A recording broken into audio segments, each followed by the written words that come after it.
I have a problem with cheap men, not because of the money. Cheap men are also cheap with their emotions, with their time, with how much they're willing to give in a relationship. Like that guy who's not willing to pay for my $5 chicken and rice, what about when we have kids one day? You know, that guy's not gonna be willing to get up in the middle of the night with me to feed the kid, right? Because he's gonna be like, well, that's your job. It's like, okay, well then what is your job? If you're not the breadwinner, if you're not the caretaker, I'm just your bitch over here. Well, hello everyone, and welcome back to Boujee Best Friend Podcast. I have a very special guest today, and somebody whose content I've been loving for a while now. Her name is Anna Kai, and she is a content creator that talks about dating.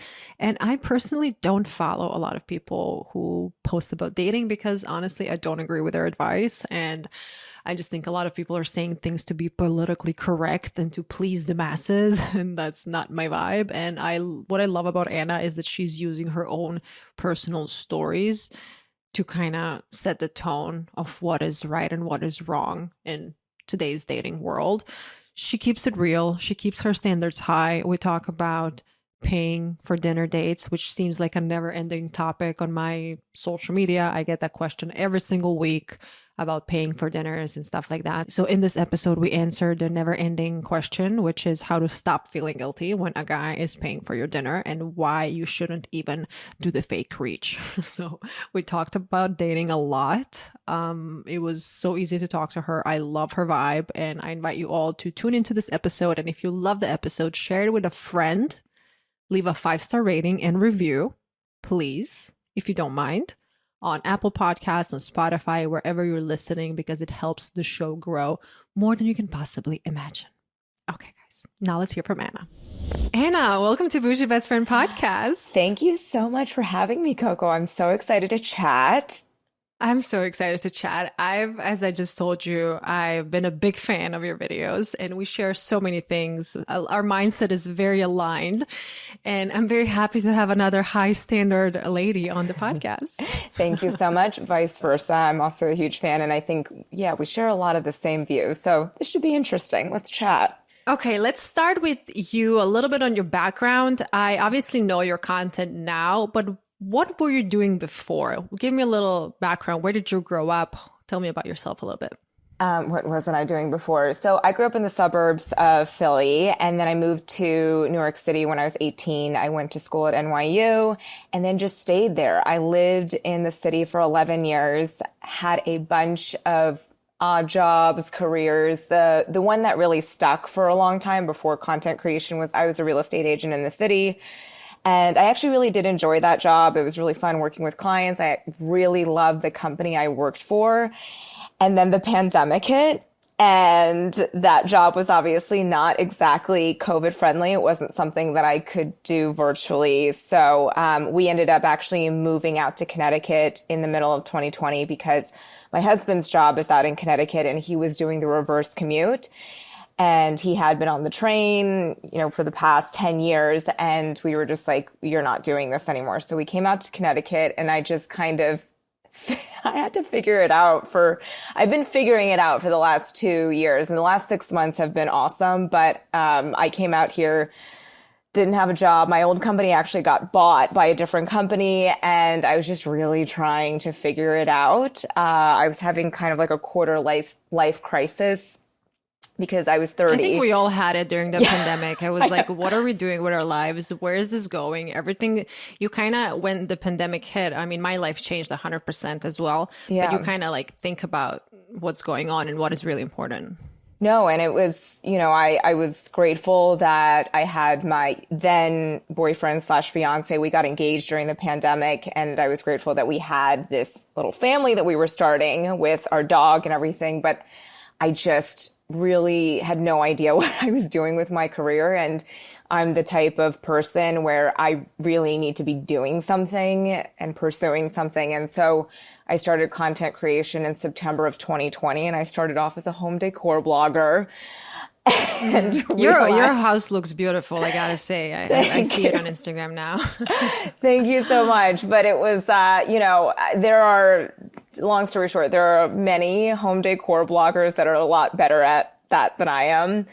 And just also I realized I was like, there's only so many ways I can redecorate the same corner of my house. And so I switched, tried to do the whole fashion blogging, influencing thing, and also wasn't that great at that either. And uploaded my first video on dating in September of 2022, this past year, and that went viral. And I was like, okay, so I should not be doing fashion content because nobody cares. So I guess I'm a dating influencer now. So yeah, it's been a crazy ride. I'm super grateful. You know, I'm really just so flabbergasted. I get opportunities to talk to people like you, and it's just so cool. So yeah. No, I love it. And I'm a huge fan of your videos because first of all, your storytelling skills are beyond, but the stories that you actually share, are they all your personal experiences or some of them are a little made up? Because I know that you were talking about this before, that you were dating a lot in your 20s when you were living in New York. And I used to live in New York, and I know that the dating scene there is, I wouldn't say it's brutal because a lot of people say it's brutal. I just think it's so diverse and so interesting, and you can just learn so much about it. So let's talk a little bit about your experience in your early 20s before you were married, and how was the dating pool for you? Right? Because now you're married. So how was it before when you were single? I would actually describe it as brutal. Maybe you're just, and I think the thing is, first of all, yes, they are all my own personal stories, believe it or not. They're not all different men. A lot of the times each video is about the same guy, but a different story about the same guy. But I did date a lot. I dated. Is anybody actually named Chad, or you're just using that name? No, that's just a blanket name because it's not about. Did you have an ex named Chad? No, I never had an ex named Chad, but I recorded a Chad video at some point because I just thought it was such a. I hope no Chad is listening, but I just thought it was just like a bro name. Like, hey, look at me. I'm like from a frat and I'm Chad. So it is. I mean, I was not the first person to coin calling kind of a douchey guy Chad. It's so bad because we actually have a family friend named Chad. He's like an uncle to me, and he's actually great. And he's the only Chad I know. I'm like, I'm not talking about that Chad. Yeah. He's a little bit older than the TikTok, Instagram demographic, though, so I don't think he's going to be seeing these videos. But it was just, you know what it is? I had to figure out a lot of my own shit in my 20s. And I think that's why it was so brutal, because given my background, I am the daughter of Chinese immigrants. I grew up just really feeling out of place in life. And I think when you come from that background, you're sort of grasping at different men to try and validate who you are in your existence. And I just really had to learn so many things the hard way in my 20s. That's why I ended up dating all the wrong men, because I didn't know what I was looking for. But I would say in dating all the wrong men and really viciously dating, what I would say, because there were weeks where I would go on 3 new dates a week, Thursday, Friday, Where Saturday. Where were you finding them? All the apps. I mean, that's the thing is I graduated college the year after Tinder came up. So had it not been for the apps, I do not think I would have been able to access the sheer volume of men that I was able to access in my 20s. So I'm super grateful for the apps. I know everybody has app fatigue, but anytime anybody's like, where can I meet guys? I'm like, still the apps. It's a volume game, and every bad date leads you to closer to the right guy. And so there were weeks where I was going on 3-4 new dates a week, and they all sucked. But, I ended up meeting my husband, I think, not super late in life, probably later than I wanted to. I mean, I was the girl in college freshman year. I was like, oh, I want to marry the guy that I'm dating freshman year. So I was never the girl that was like, I just want to be single for a while. And I have friends like that who are super self-assured, who kind of have grown up with, I think, without a chip on their shoulder like I have, and they just know what they want and they're not willing to put up with BS, and that just wasn't me. I had to learn the hard way. Tell me about that time when you were going on all these dates and you were on the dating apps. How did you curate your dating app profile? Because I never really used apps when I was in long relationships, then I was Right. living in, I don't know, I never really got into the app game. So for somebody listening right now and they want to use apps, how can they curate their profiles somehow in a sense that, they show that we talked about this offline, but we both share this like high standard vibe and we, want a guy who's going to treat you right. So what would you say? Did you have any prompts or anything specific in your profile that kind of alludes to the fact that you want a guy who's gonna, treat you a little bit better than some random Chad? I think, and the thing is, it's been 5 years, right? So I met my husband almost 5 years ago, and the dating apps now have so much more detail than it did when I was single and dating. It used to be just 8 photos, 6 photos, I don't even remember, and like a little blurb and a bio. But what I would always strive for in all of my dating app profiles, and I was on all of them. People are like, which app is the best? All of them, literally. Cast a wide net and see what you catch. Most of it is just not for you, but all you need is one if you're monogamous, right? I'm not talking to the polyamorous people because I don't have experience with that. I don't know anything about them. I don't understand. I can't speak from that experience. So I'm talking about people who want monogamous relationships, right? All you need is one. And so what I would try to do in my photos is, you throw up a photo of you all dressed up. You throw up a photo of you looking more casual with your friends, doing something that you like to do. I ran 2 half marathons and the New York City Marathon when I lived in New York. So I posted a photo of me running, It's a very surface level resume of who you are, but it's just to give the guy a sense of who you are, who you surround yourself with. And then I always think humor goes a long way in your bio. So I have this weird habit or skill, I guess, can we call it a skill, that I can burp on command. And so I would always put that in my bio, like special skill, I can burp on command. And I just feel like that goes a long way in a dating app profile because it's something that a guy is probably not going to see too often. And that's always a little like conversation starter too. Yeah, no, I'm this close of asking you to burp for me right now, but maybe we'll do that off.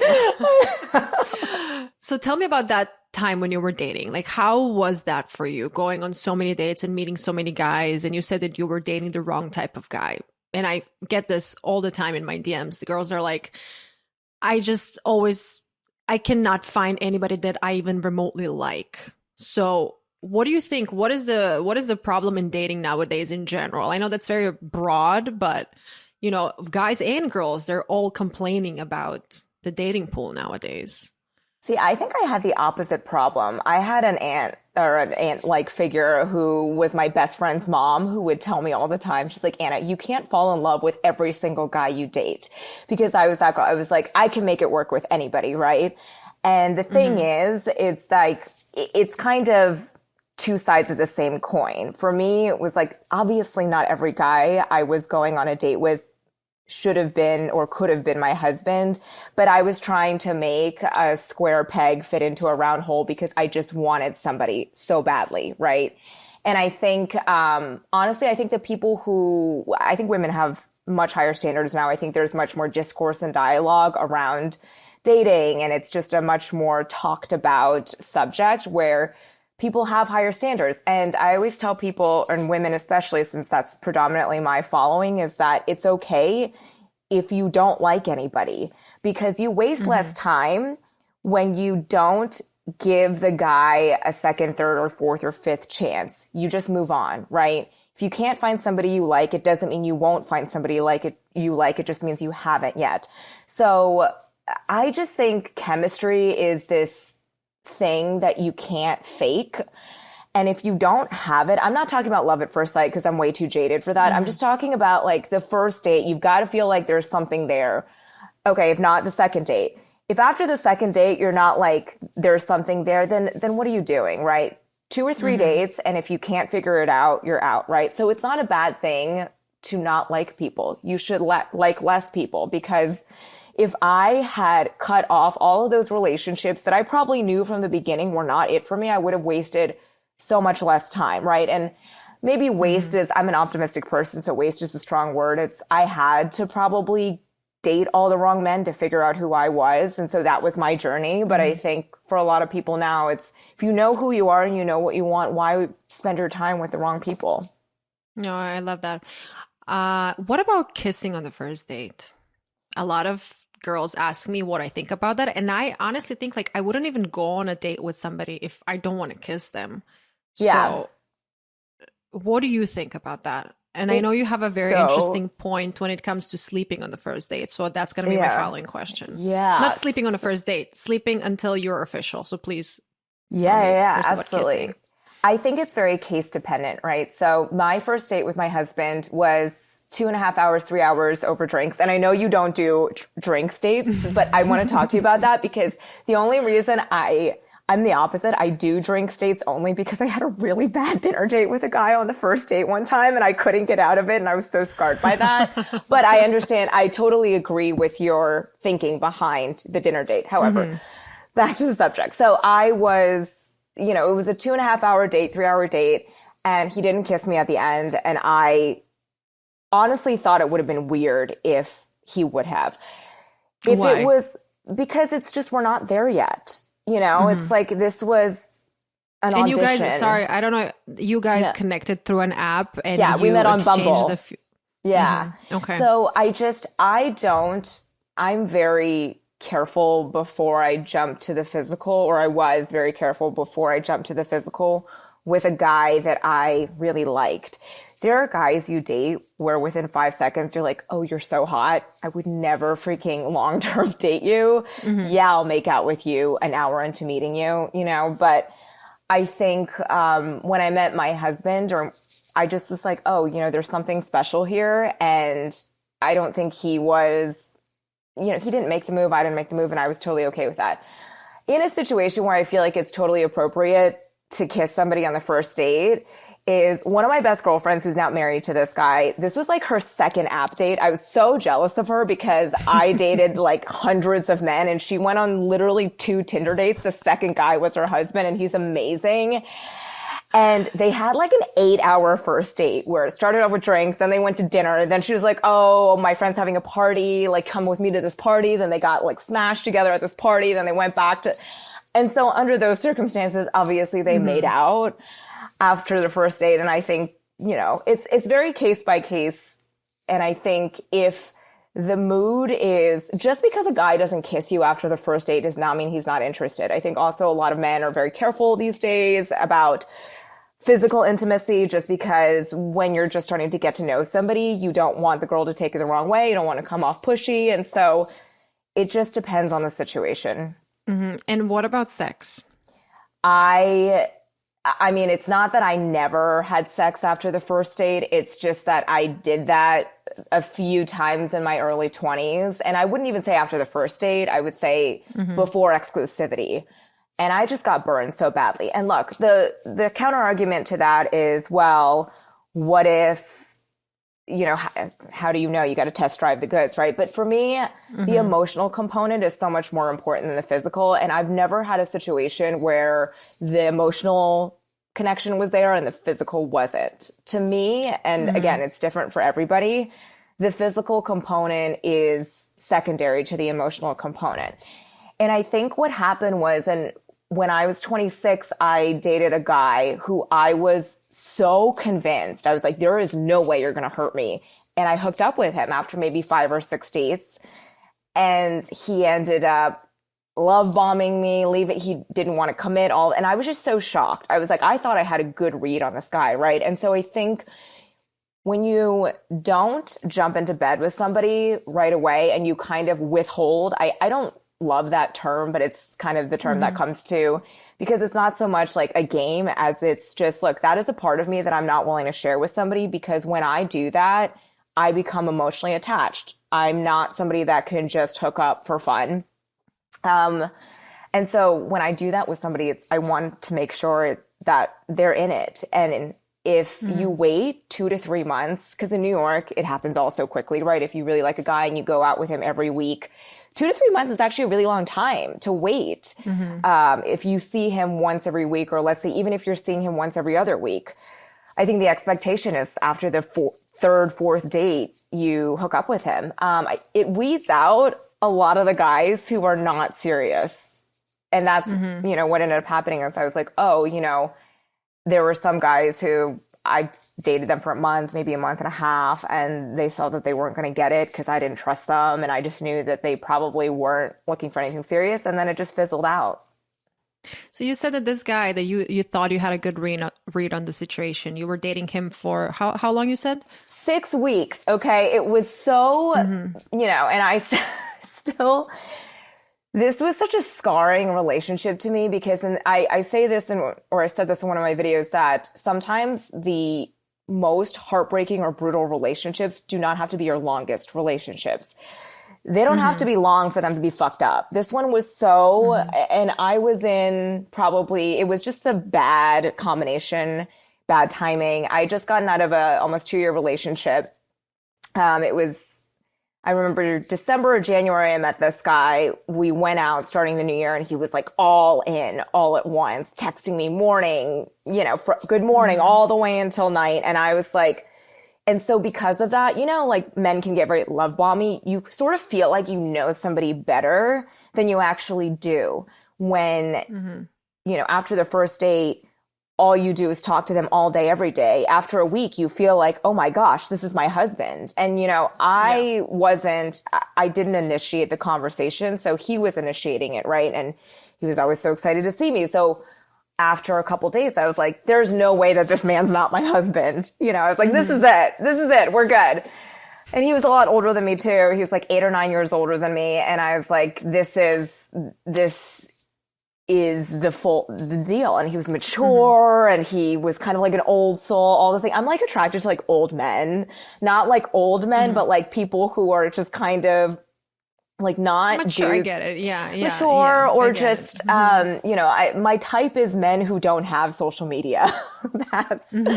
And so, which is ironic. Does your husband have social media? No, he doesn't. Okay. He's got a Facebook that he hasn't logged into since 2007, maybe.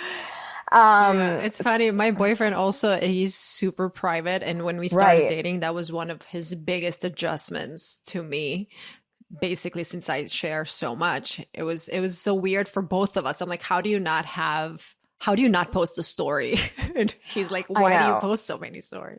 And he's like, but because like, I don't care. But what's so funny is that I actually think you do a really good job of keeping your relationship under wraps, because I didn't know you had a boyfriend until I listened to one of your podcasts and you mentioned him and I was like, oh, she's in a relationship. So whatever. He should feel glad that you're keeping that whole relationship under wraps. You're doing a great job. It's so hard. Oh, thank you. Thank you. And I'll tell you, what's funny? Why I used to post him way more. And Miami's pretty small. It's smaller than New York. Right. And when you go to these like popular places or whatever, girls come to me all the time saying, hey, I love your videos and whatever. Girls started approaching him, telling him, hey, I know you're Coco's boyfriend. We love her. And he was like, why are all these fucking random girls coming to me and saying hi? And then I was like, do they think they're going to be friends with me if they say hi to my boyfriend? Because that's absolutely not the case. So I'm like, yo, we've got to just kind of remove all photographic evidence of the relationship. Yeah. No, he's around, but like not as much as anymore. Okay, we went out of what were we talking about before? We were talking about so this you guy, dating guys. Yeah. Okay. So, and I think because of that, I was just sort of like, okay, I trust him. He was so different than my ex. And I think that's the other thing too, is when you meet somebody that's sort of everything your ex wasn't, you sort of start to fantasize and you put a lot of qualities onto a person that may not actually have those qualities, but you want them to have those qualities. And so all I was getting was a very surface level version of him and what he was presenting. I always think like the first 6 months you're dating somebody, you're not dating the man, you're dating the representative of the man, like his agent, right? So it's like I was meeting his agent, and obviously the agent's like, yeah, my client's the best thing since sliced bread. And I just remember it all came to a head on Valentine's Day. And, this man from January 1st until February 14th, texting me all day, every day, saw him 2 to 3 times a week. And then on Valentine's Day, radio silence, right? Wow. Nothing. And I waited and I waited. And it was the worst Valentine's Day of my life because I was like, oh my God, am I? You had such high hopes for this. I had such high hopes. Yeah. And I was not going to be the first person to send the text. And Obviously. at 11:30 on Valentine's Day, he texted me something super innocuous.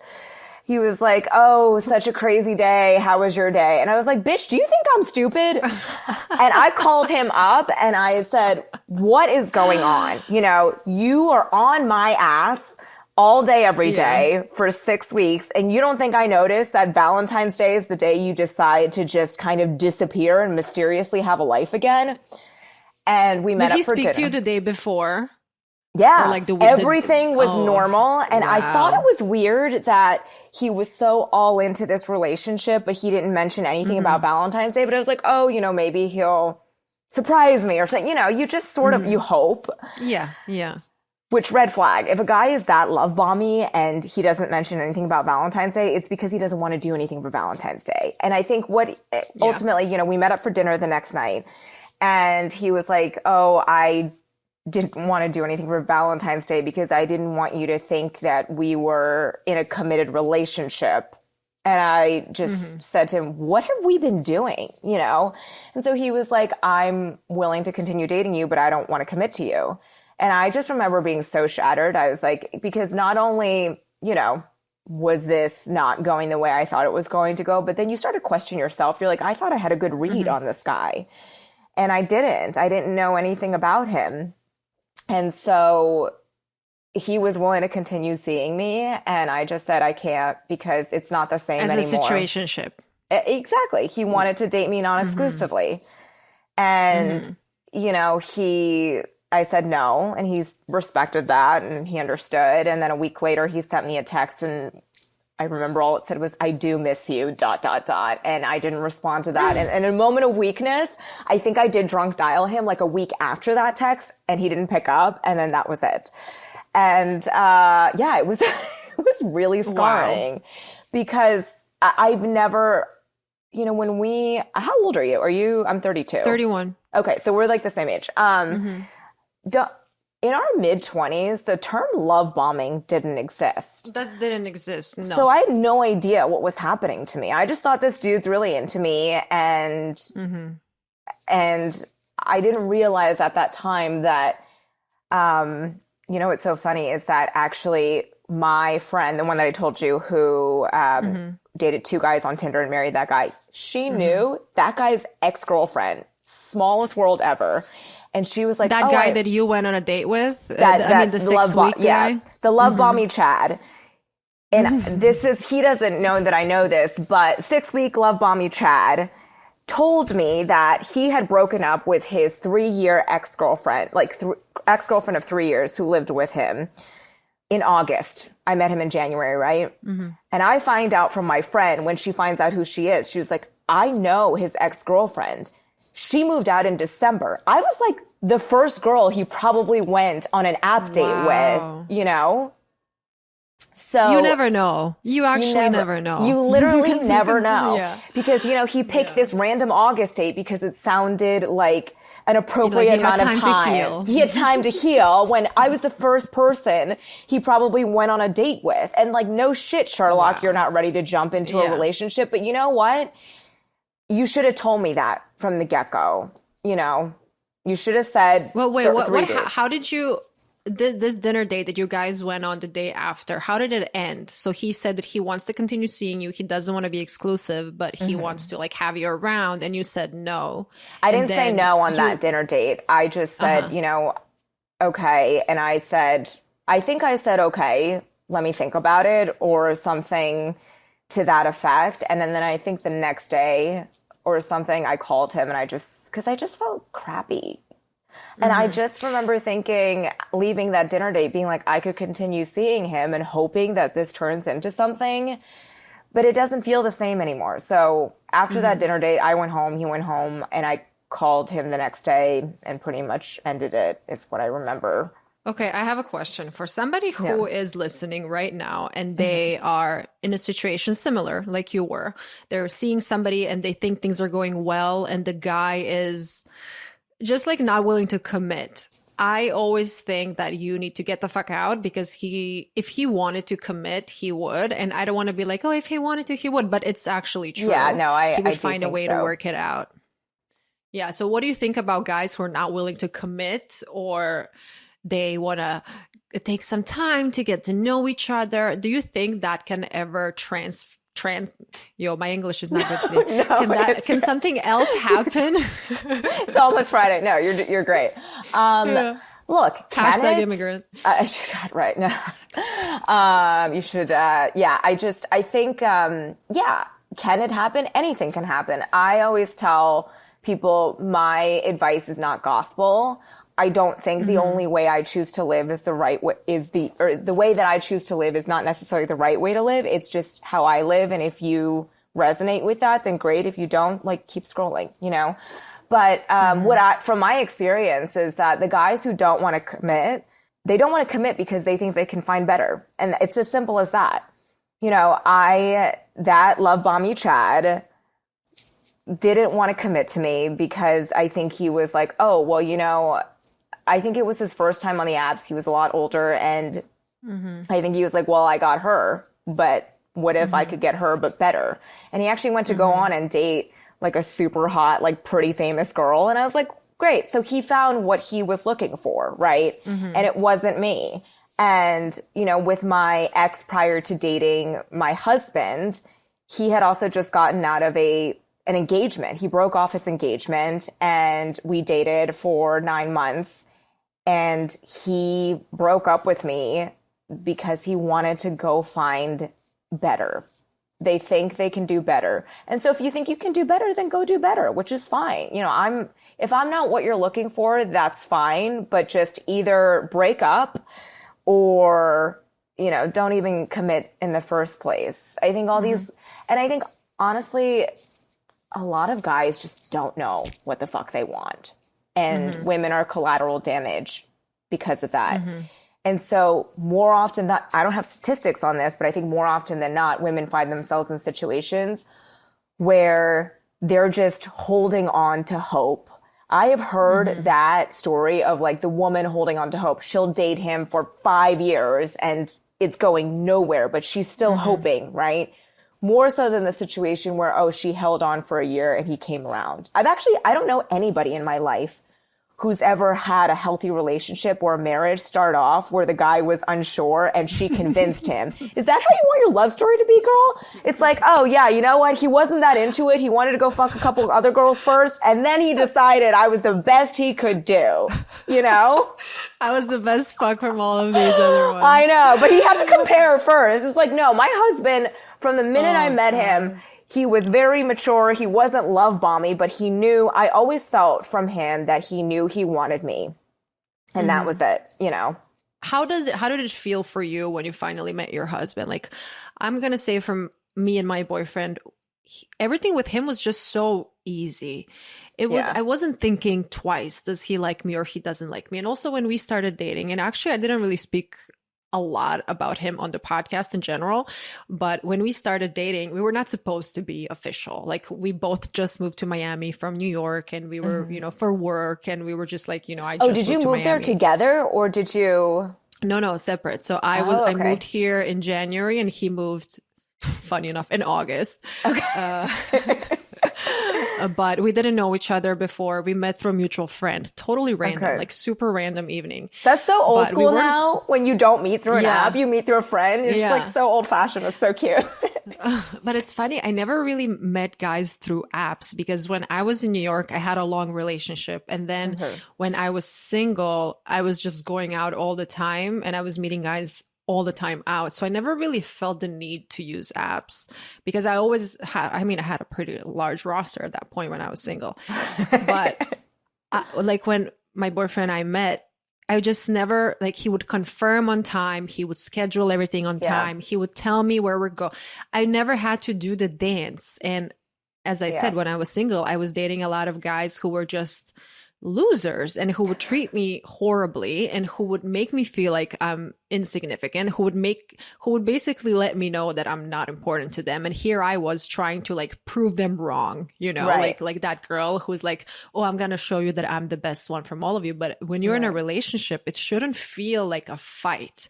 I mean, we all watch these Disney movies and, you know, everything is so dramatic and everything is so, I don't think love is dramatic. Love, I mean, obviously you have ups and downs and stuff happens, but it should feel safe and comforting. So back to my actual question, how did you feel when you started dating your now husband? As some of you may know, a few months ago, I accidentally discovered a cyst on my ovary and I had to get it surgically removed. Now more than ever, I'm really staying on top of my health. And I don't mean just trying to eat healthy and exercise. I'm adding supplements to my life to prevent any unnecessary health issues.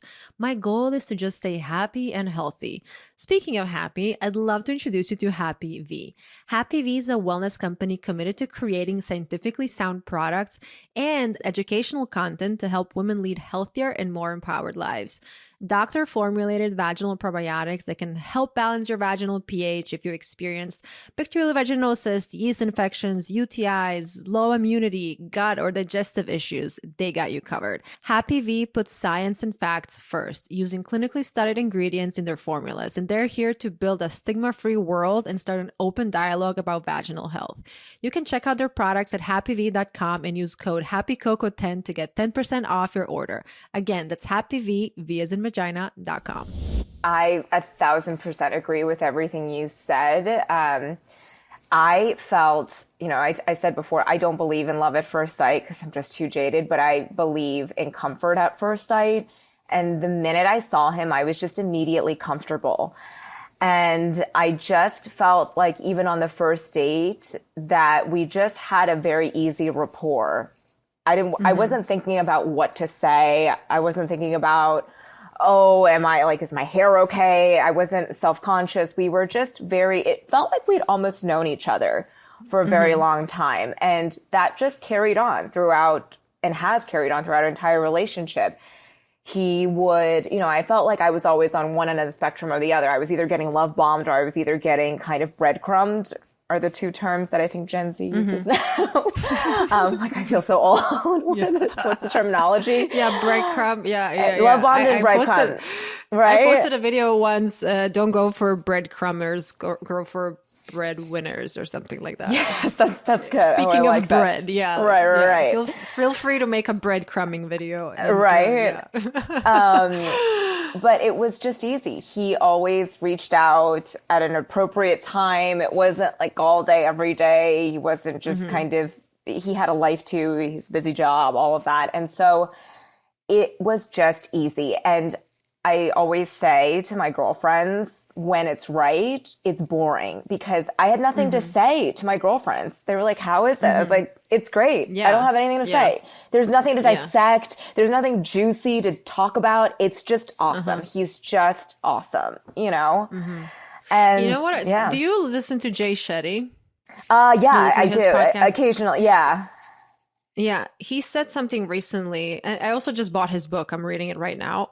But he said something about when you are with someone and it feels safe. Some people confuse that with boring, because you're not constantly fighting. You're not constantly anxious, because usually when you are in that fight or flight mode, that's when you think like, everything is so exciting and you need to fight for him and you need to fight for love. But that's actually you're anxious. You're not supposed to feel like that. He said it much better. But No. You said it perfectly, and I agree with that, because I made a video about this actually a couple months ago, that I think Hollywood has really messed up our idea of what true love is. I love The Notebook. That is one of my favorite movies. I actually never seen it. Oh, I've never seen it. Oh my gosh, go watch it. I had this thing that I don't watch movies that are popular. I don't know why. Okay. It was just me being rebellious. That is totally fine. But okay, I never watched Game of Thrones or anything. Yeah. I couldn't watch Game of Thrones because the violence in it, I was like, ooh. But The Notebook is just like a really easy watch. It's really sweet. It made me cry, all those things. But so I don't know if you'll get this reference, but Rachel McAdams. I might watch it. Yeah, you should watch it. Just so they have a very tumultuous relationship, and they're always fighting, and it's somehow portrayed as being romantic. And she actually, they break up because of circumstances out of their control. And then she goes on to date a guy who's actually amazing and perfect and great, but he's characterized as being boring. And it's just sort of this wild concept to me where I feel like, oh, that's what the movies and TV shows have told us is love. It's that fiery chemistry. And if you don't want to tear each other's throats out and tear each other's clothes off, it's not love. And I think, honestly, I'd rather have the story at the end of the day where it's like a 90-year-old couple. Most of the time, if they're still together and they've been together for 50 years or something like that, they're saying, oh, it's not a crazy kind of explosive relationship. They've just been each other's best friends. And I think that's what you should strive for, is to find your best friend who you also want to hook up with, obviously. But yeah. It's funny, when I started dating my boyfriend, he has a pretty large friend group, a male friend group. So we were always talking about their experiences. And, I had a big insight because growing up, I have an older brother. So I was hanging out with a lot of guys growing up. Then I moved to New York, and then I didn't really have a large male friend group because I don't believe in male-female friendships. I 100% agree. Yeah. They always want to hook up with you. And my friend told me that when I was 17. My friend told me this big male friend group growing up in Croatia. He told me, you know what, Coco, Cornelia at that time. Right. He was like, we all look at you as, one of us, as a homie, as a sister. But he's like, don't get me wrong, we would all hook up with you if we had the chance. And ever since then, it literally got engraved in my brain. And I'm like, I know that male-female friendships, either somebody hooks up with somebody at some point, or somebody likes the other person, or maybe you're thinking about it. You don't have to act on it. But I think that when male-female friendships are super intense, I don't know, something is happening there. I 100%. And I just don't relate to straight men the way that I do to women. And like all my girlfriends, all my best friends are women, because I just, we share the same perspective. I've never been a guy's girl. I don't understand a lot of things that men find interesting, because I think a straight man, if he's looking for a friend, would probably look for somebody else with similar interests to him. I'm not really into sports, like all the cliches. So I agree with you. Yeah. I've never been a guy's girl. When I was hanging out with these guys, I was asking them, like, what are you looking for in a woman? And they were like, a girl that we want to hang out with. We want to keep her around, and we also want to sleep with her. So literally like your best friend that you just want to, sleep with, because you need to be comfortable at the end of the day. Guys don't really, I don't really know what guys want because I'm not a guy, but I feel like some girls are also very, I don't know, they want to change a guy. They want to change his habits. And I get that a lot on my What Will Coco Do's. Girls are like, oh, my guy is doing this. Like, he's smoking weed every day and I hate it. Should I continue being with him? Should I tell him to stop doing it? And whenever you are trying to change a man, he's just going to run the opposite way. At least that's from my experience. Yeah, 100%. I think you can't change people. Think about how hard it is even to change yourself when you want to change a bad habit or something.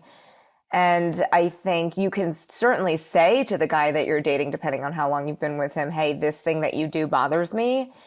But at the end of the day, if he doesn't want to make a change, then he's not going to do it. And it's only, my ex-boyfriend prior to meeting my husband, he had a lot of really unhealthy habits. He drank excessively. He smoked a lot. I know all of these things are not terrible in moderation, but he was drinking like a bottle of wine every night after dinner, smoking weed. Then after drinking, he needs to have a couple cigarettes. And then he was doing chewing tobacco.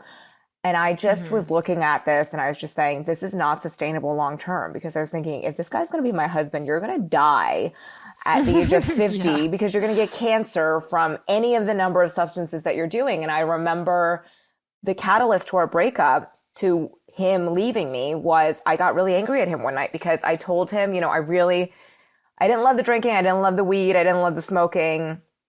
And the intensity of it, right? Because like if people do these things very recreationally, fine, here and whatever. There, here and there, it's fine. And but I really didn't like the dip, which is chewing tobacco. It's called dipping, and it's not necessarily. It's a very specific, and I only learned this from dating him. It's a very specific type of chewing tobacco. It's not the kind that you see baseball players do, where they like chew it and spit it out. It's this thing where you wad the tobacco into a little ball. I know it's disgusting. And then you literally keep it in your cheek. And so it's like a little ball and you just hang on to it for, I don't know, an hour, 2 hours. And he would do it at work. And I just told him, I was like, I never want to see you do that because it is proven that it causes oral cancer. It's so bad. He would keep tobacco in his mouth for an hour or 2 hours. He would do it at work, gross. And I knew he was doing this and I was like, can you please stop, and it was a thing but he never did it in front of me. And so I just felt, okay, well, at least out of sight, out of mind. Weird. I know. I was like, oh man. We got drunk one night at a party with some of his friends and he did it. He like whipped out his little dip and he knew it really bothered me and he did it at this party. And I was drunk too. I flipped out. I was like, I don't want you doing that, cause at the end of the day, it's cause I don't want you to die. It's not because I want to control you. It's like, that's an extremely unhealthy habit. Talk about the fact that smoking kills. This is a much more concentrated form, I think, of tobacco, and it's right up against your gum for an extended period of time. And then that's, a couple days. He flipped out at me. I flipped out at him. It was a horrible fight. He was like, just let me do what I want to do. You don't control me.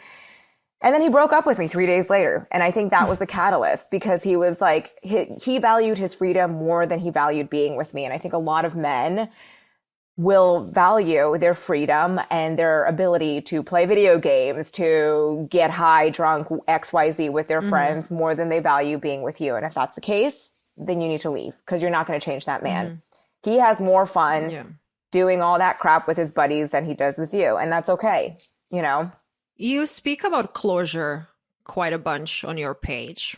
Tell me about closure. What is your opinion on closure in general? Because I remember when I was, I had this really bad relationship and I was constantly trying to get closure and I thought that's going to help me, but obviously I never got closure. And at the end of the day, he would still lie to me even a year later.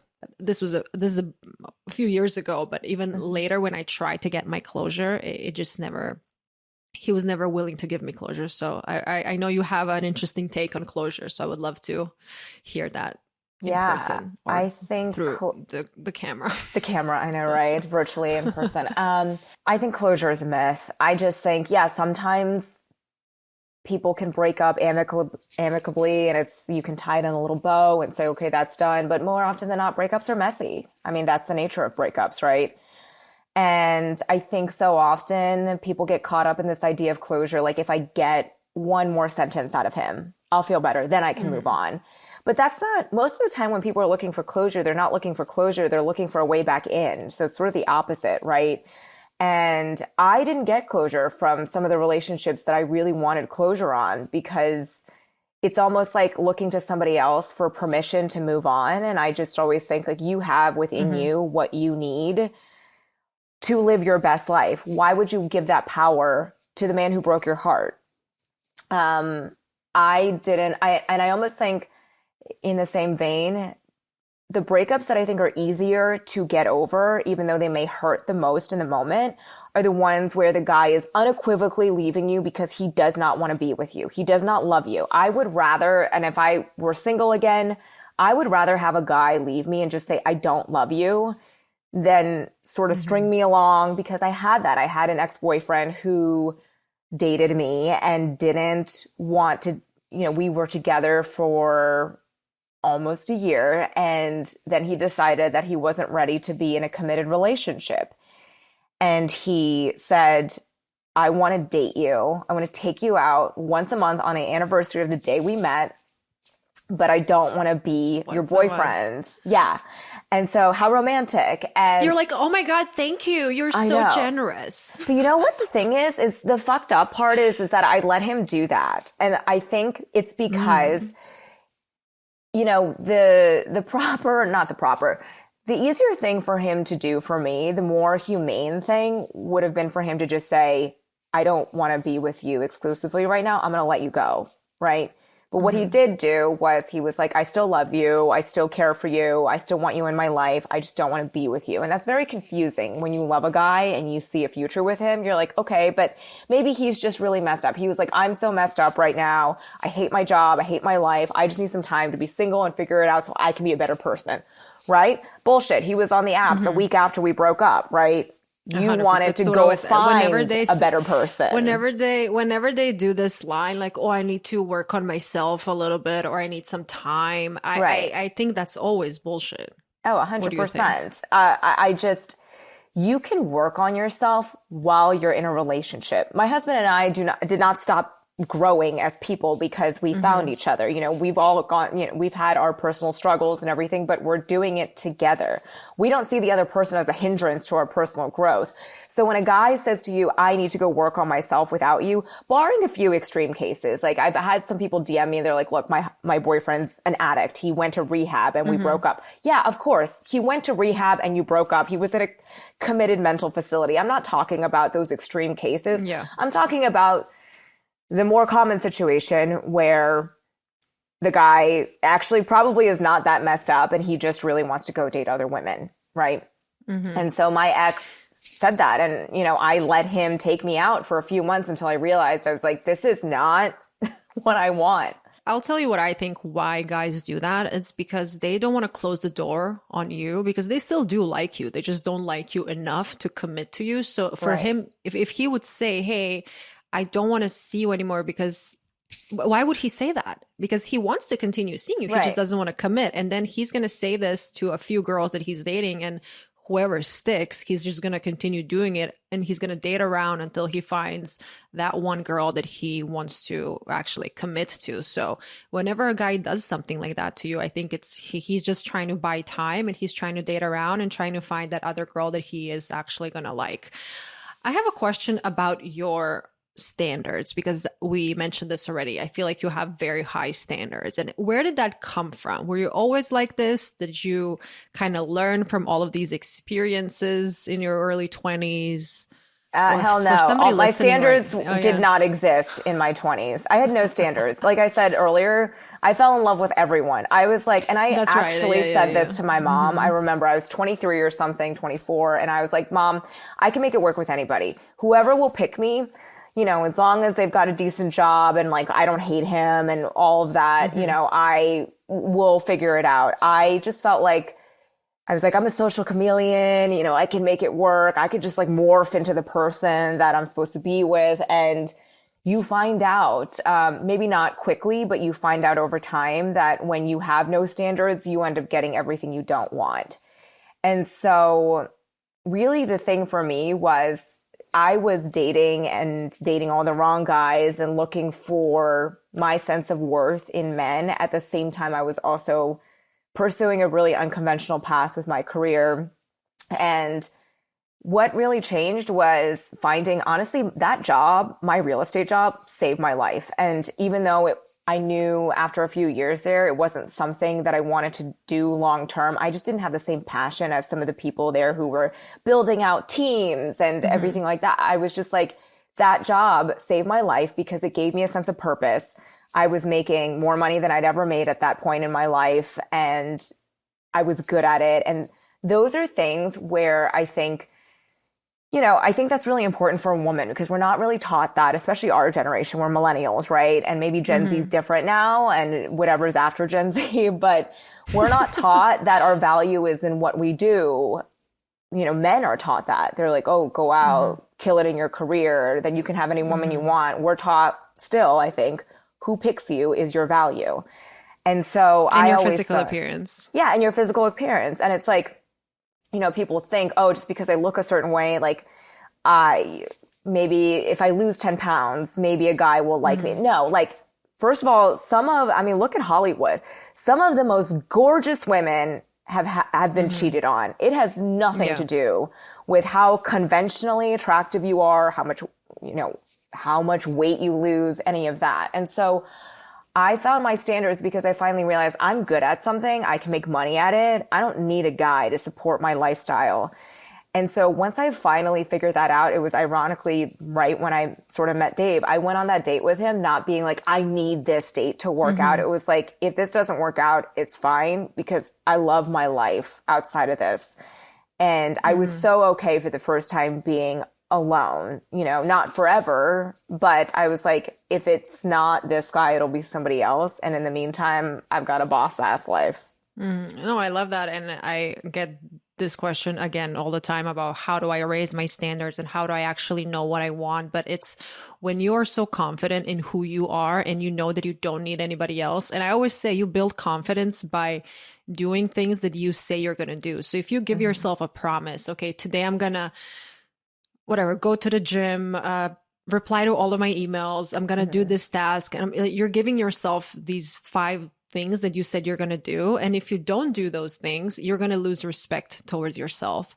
And if if you follow through, it's like when you have a boss, your boss is going to tell you, okay, you have to do this, this, and that. And you're going to listen to that boss. But why don't we listen to ourselves when we, set these goals for ourselves? And I think that's how you actually, you start learning who you are when you just kind of follow through and when you respect yourself. I feel like when in all this wisdom that I have nowadays didn't also come in my 20s. I was trying to find this external validation, and I had this shitty relationship. Then I went through a shit ton of therapy, and I learned a lot about myself and why we do the things we do. And I feel like with yours and my videos, I hope that we can just, ease the pain for some women, and just because back then nobody was posting videos like we are posting nowadays. Nobody was really talking about these things. And as we said, like love bombing wasn't even a thing, like it didn't exist. But I obviously need to ask you a few more questions about actual dating in a sense. Who needs to pay on the first date? Oh, you know my answer on this, of course. Look, for me, the type of guy I wanted to date. I'm sorry, not on the first date, on all dates. On all dates. Like, yeah, let's be real. My husband still pays for, it's not about the guy pays. Okay. And look, do I have girlfriends who date guys that, they're very comfortable with that situation not happening all the time? Sure. Okay. But I'm just saying for me, the type of guy I wanted to date was not going to have a problem paying for any dates.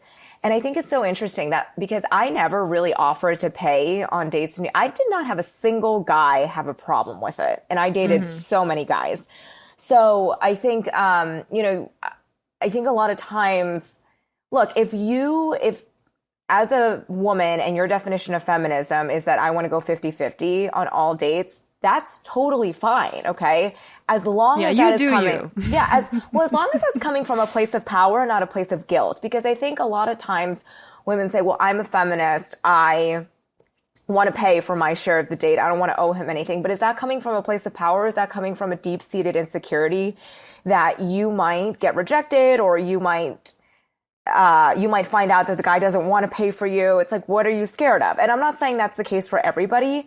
But I think a lot of times when I felt more shy about, I would do the reach in my early 20s, it was because I was like, well, who am I to deserve to be taken out? And I think you just sort of get to a point later on when you've dated enough where you just realize the right guys don't care, and, or the right guys for you. I'm not saying, for everybody, but also money is a very, quantitative thing that we can just say, the men who, I had my video on guys paying for their first date, the first couple dates, got trolled. And the whole point of, the other side of that conversation was like, oh, like, don't let your feminism die just when the check comes around. I'm like, no, that's not it. It's just like, you as a man, you will never be able to be 50-50 with me on so many things if this continues to go in the way that I hope it continues, right?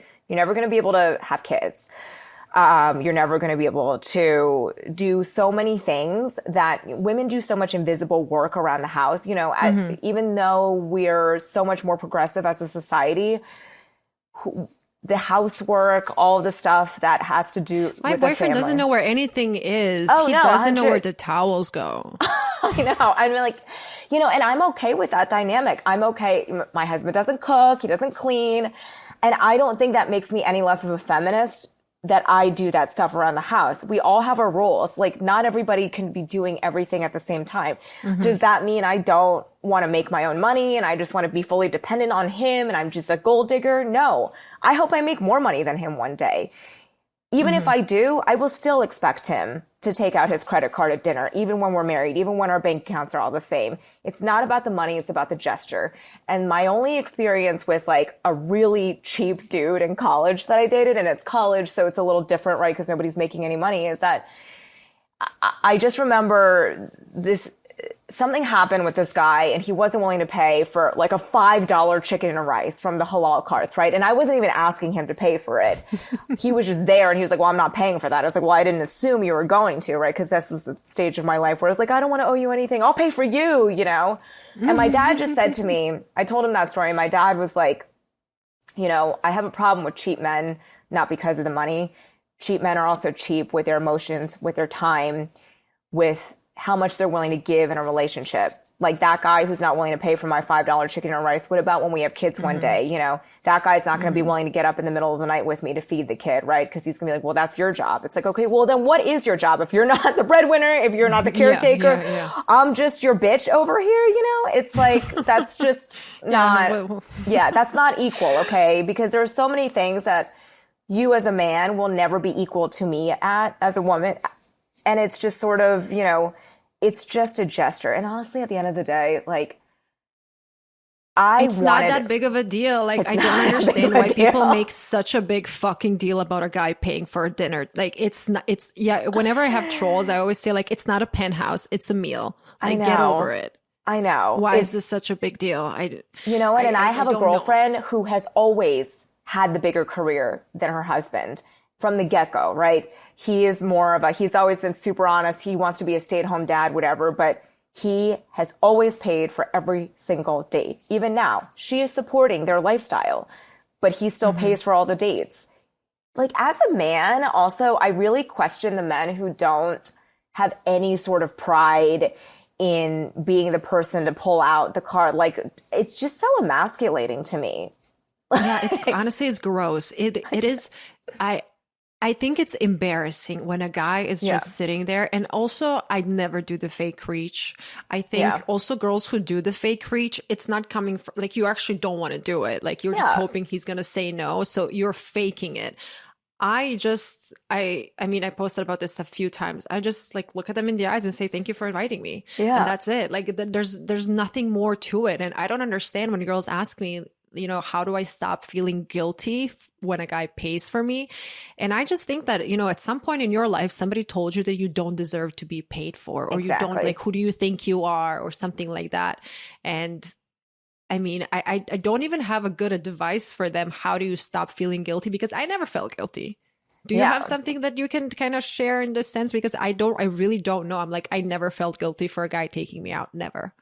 I did feel guilty in my early 20s because I just think I just never felt like I was worth any guy. That's why I was willing to take any guy, right? I had no standards. And so honestly, I can't even remember. There was no like turning point for me. It was just over time I realized that because what happened was I dated a guy from 24 until 26 and I ended up living with him, and he, you know, made a lot more money than me and he would pay for dates. But I remember thinking, and he paid for the majority of our rent and everything like that. And I remember always feeling guilty. So I would go above and beyond. I would go out of my way to buy him, you know, when I could, like these lavish gifts, and just, you know, really making sure I was like the perfect housewife, because I was like, I don't deserve this. And like, I really need to make sure that you don't feel like I'm taking advantage of you. But it's like, I don't know. At some point I realized I was like, that's so stupid. And the right guy will know that that is not what I'm about, that I want my own career, that I am just as driven to make money and support our lifestyle and, you know, contribute to the family pot just as much as him. I just, at the end of the day, want to feel taken care of. That's a female thing. I think it's a very sort of innate thing to being a woman. It's like, no matter how much of a boss bitch you are, it's like, at the end of the day, it's just nice when a guy takes you out and puts some thought into it. It's not more complicated than that. And I shouldn't have to feel guilty about that just because now, you know, I feel like the patriarchy has turned feminism into this whole thing where they're just like, well, if you're so feminist, then you should pay for all your own dates or you should pay for me. It's like, no. Just now, I'm sorry. You're so how do you honestly, no, I don't understand my a guy advice is who says stuff like that. Yeah, well, it's just like, you know, and at some point you just get tired of feeling guilty, and I think that's what it is. It's like, you know, okay, I can live the rest of my life feeling guilty and always feeling like I don't deserve what I want, or I could just let it the fuck go and go after what I want, and then find a man who sees that I am going after what I want and he respects that and he doesn't have a problem paying for dinner. And also, guys who have money, they never have a problem spending money on their woman. It's not even like they don't think about money as it's always the broke guys who have an issue with, you know. But it's funny, even growing up when I was like 13, 14, when I had my first boyfriend or something, like you were holding hands and going to get an ice cream, like they would still pay. So I just never, when I moved to the US, I moved here when I was 22. It was just like a huge culture shock. Is that a US like thing? 50-50. Because in Croatia, is it just kind of assumed like the man, there's like a strong sense of honor there almost? Yeah. Like no guy would ever let you pay. Never. I would never. Why I are would you not here? even see the bill.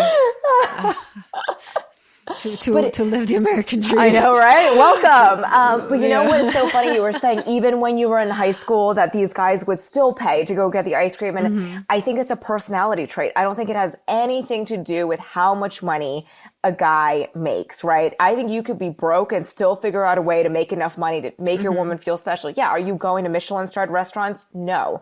But, you know, I grew up poor. I grew, you know, and my dad never cheaped out on me, my mom, other people. He was cheap to himself, right? But he was never like, oh, you know, your mom can't have this, you can't have this, whatever. And I remember the guy I dated in high school, my high school boyfriend, or, you know, one of them is like still, I tell my girlfriends, like arguably the only good guy I've dated other than my husband, right? And we had no money. We were in high school, but he took me out for Valentine's Day. This is the only time we ever went out to dinner. Cause again, we're in high school. Like all other times we were just like hanging out at each other's houses in the park or whatever. We weren't even going for coffee cause you don't do that in high school. He took me out to dinner for Valentine's Day. He like planned this whole thing and like he bought me this really nice bag and just, was he using his parents' money? I'm sure, but it's the thought, it's the gesture, you know, and that's like, and I fucked that relationship up. It was me, right? But that has nothing to do with how much money you have, because that guy could have easily been like, oh, well, I have no money. You know, we're in high school, whatever. We'll go get McDonald's for Valentine's Day. But he really, you know, and it shows what kind of person he was, how he felt about me, I think, at the time. And so, you know, it has nothing to do with how, sure, if a man makes a lot of money, is he a lot more willing to spend? I am sure. But, you know, there's a lot of, you know, broke dudes, I think, who are still willing to do whatever it takes to make sure that the woman they want to be with feel taken care of. 100%. They will find a way. They're going to sell their, I don't know, computer. Okay, you don't have to sell your computer to take somebody on a date, but like just get a second job or something. Like there's a way. And also, I always just get like fascinated with all these trolls whenever I speak about anything financial, because they're like, it's expensive. I don't think like, where do you guys go? Like, I don't know where you're going, that it's like what thousands of dollars that you're spending on a meal. Like, I don't know, go to a normal restaurant. Yeah, you don't have to go to a Michelin star. You can just go to a regular restaurant, order a pasta. It's $20. What if you don't have $50? You shouldn't be dating. Like, you should be finding a job. Literally, if you can't spend like $100 on dinner or $50 on dinner or whatever, just don't go out to dinner. Don't date. Okay, just don't date. All right. Well, on that note, we're gonna finish off this podcast because I think this was an amazing ending, and I really had so much fun talking to you. I love your videos. I will be scrolling all day, every day. Whenever I'm, Same to you. Thank you so much. This is so fun. love your videos and all of that. So please share your Instagram. And also, I wanted to ask you, okay, first share your socials, and then I'm going to ask you, where did the name come from? So the name has a couple meanings, but I've always felt like and you're an immigrant, so maybe you feel like this too. I've always felt like I grew up kind of in the crosshairs of two different cultures. I'm very much Chinese. I'm very much American. And so the name sort of sprang from that. It's like, maybe I'm both. And also just sort of, I think so often women can get pigeonholed. Like, you have to be sweet, or if you're sweet and you're kind and you're, the stay-at-home mom type, that's all you are. You can't want more. You can't, and if you're the feminazi who's after her career, like, you can't be soft. You can't, And I think women are so multifaceted. You can be all the things. You can be both. You could have that maternal instinct and want to crush your career. And then the third meaning is I can never decide at dinner which dessert to get. Like, I'm always down to I always either want ice cream or cheesecake. And so my husband and I always. So funny. I just had cheesecake and ice cream. So good. So good. Two favorite desserts, Last meal would be, and so, I think it's just an homage to how multifaceted people are and how multifaceted life is. And one of my favorite quotes is by Walt Whitman. He says, do I contradict myself? Very well, then I contradict myself. I am large. I contain multitudes. Two opposing ideas can exist within you and be true at the same time. No, I love that. Wait, did you actually tell your socials? No, I didn't. Just say it again. Yep, you can't find me anywhere after this. Goodbye. No, I'm on Instagram at maybe both, and I'm on TikTok at maybe both styles, only because maybe both was taken. And I also have a blog. I run an advice column, maybe both.com. Oh yes, I'm gonna read your blog. I just saw recently that you have a blog, and I used to have a blog. I used to study journalism when I was in Croatia, so I used to like writing. But now I can't do it all. You've got a lot going on. The podcast, everything. Yeah, I got it. Well, Anna, thank you again. This is super fun. And everybody, thank you for listening, and go follow Anna everywhere. Thank you so much, Coco. It was awesome talking to you. I'm sure I'll be chatting to you very soon. Yes, you will. Thank you. Bye.